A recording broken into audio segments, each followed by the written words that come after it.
Ten, nine, eight, seven, six, five, four, three, two, one. Number 1. Ano ang search engine? A. Uri ng printer. B. Programang ginagamit sa paghahanap ng impormasyon online. C. Uri ng keyboard. D. Bahagi ng monitor.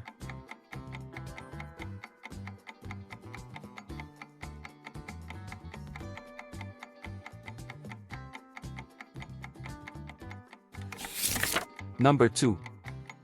Alin sa sumusunod ang halimbawa ng search engine? A. Google. B. Paint. C. MS Word. D. Calculator.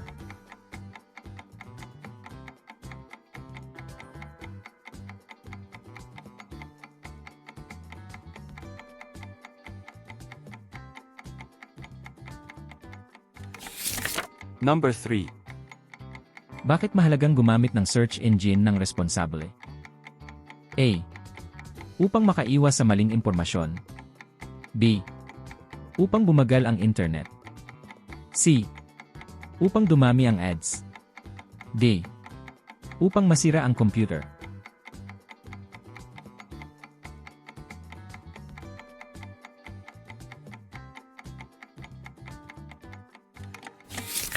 Number 4. Ano ang tamang gawin bago paniwalaan ang impormasyon online? A. I-share agad. B. Suriin kung totoo ang impormasyon. C. Burahin agad. D. Huwag basahin.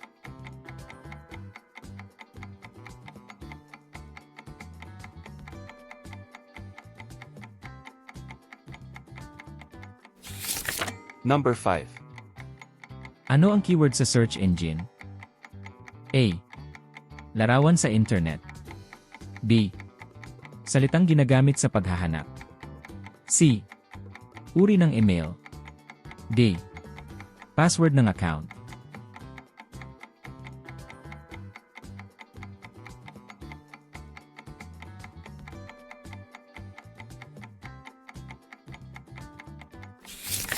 Number 6. Ano ang keyword sa search engine? A. Larawan sa internet. B. Salitang ginagamit sa paghahanap. C. Uri ng email. D. Password ng account.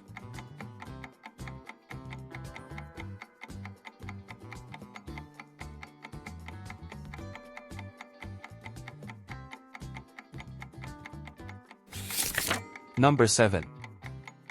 Bakit mahalagang ikumpara ang impormasyon mula sa iba't ibang website? A. Upang mas tumagal ang paghahanap. B. Upang matiyak ang katotohanan. C. Upang dumami ang tabs. D. Upang bumagal ang browser.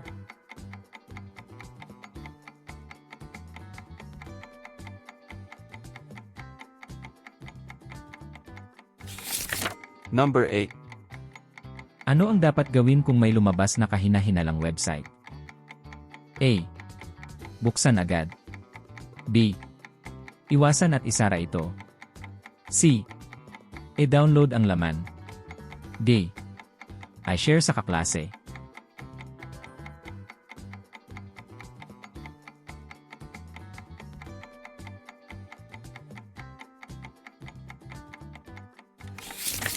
Number 9. Ano ang ibig sabihin ng sponsored ads? A. Libreng laro.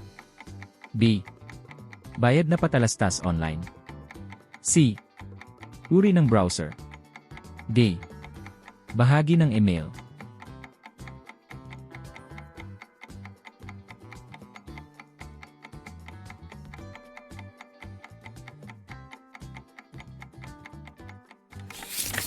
Number 10.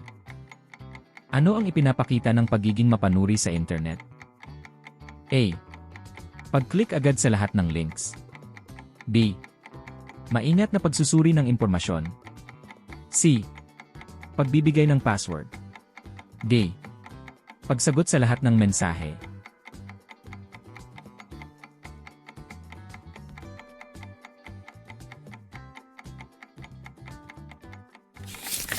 Number 11. Ano ang email? A. Yuri ng cellphone. B. Elektronikong paraan ng pagpapadala ng mensahe. C. Yuri ng printer. D. Bahagi ng keyboard.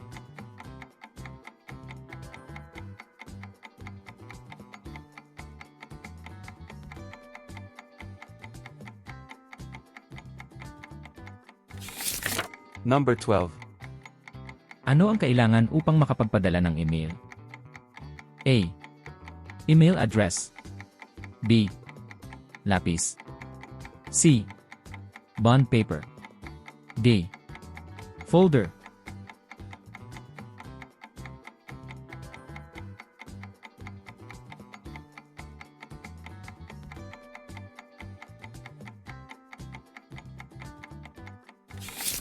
Number 13.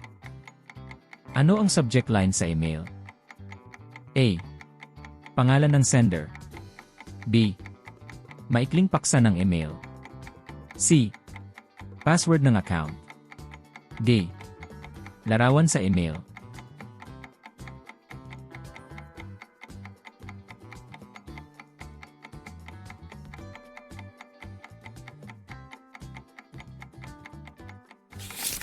Number 14.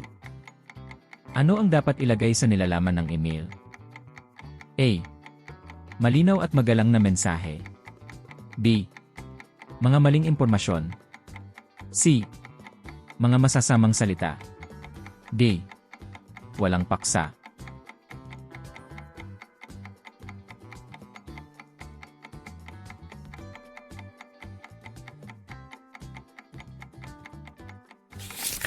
Number 15. Ano ang tamang asal sa pagpapadala ng email? A. Gumamit ng magalang na pananalita. B. Mang-insulto. C. Gumamit ng all caps palagi. D. Magpadala ng spam.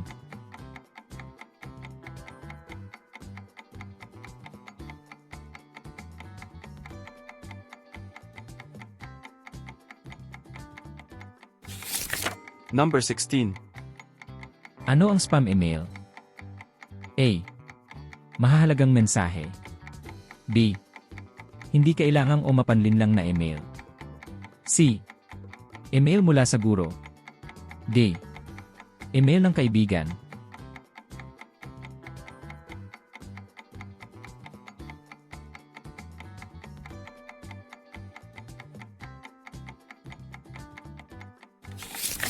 Number 17.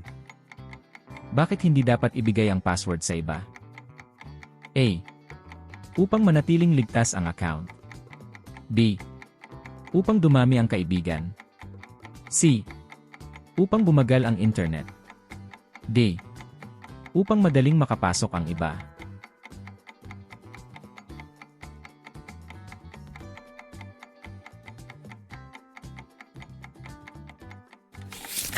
Number 18.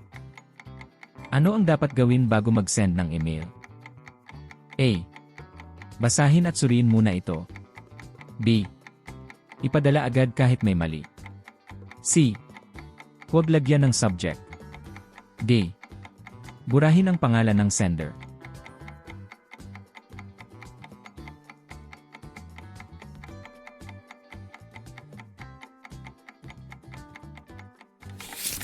Number 19. Ano ang gamit ng attachment sa email? A. Magdagdag ng file o larawan. B. Maglaro online. C. Magbukas ng browser. D. Magprint ng papel.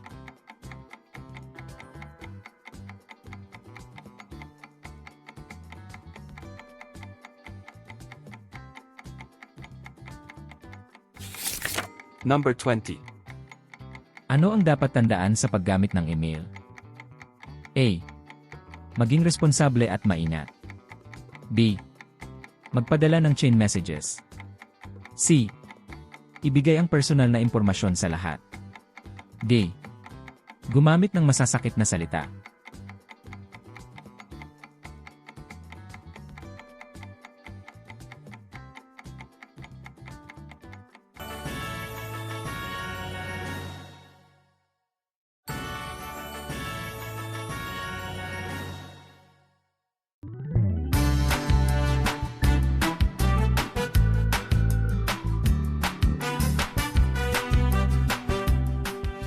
Thank you for watching.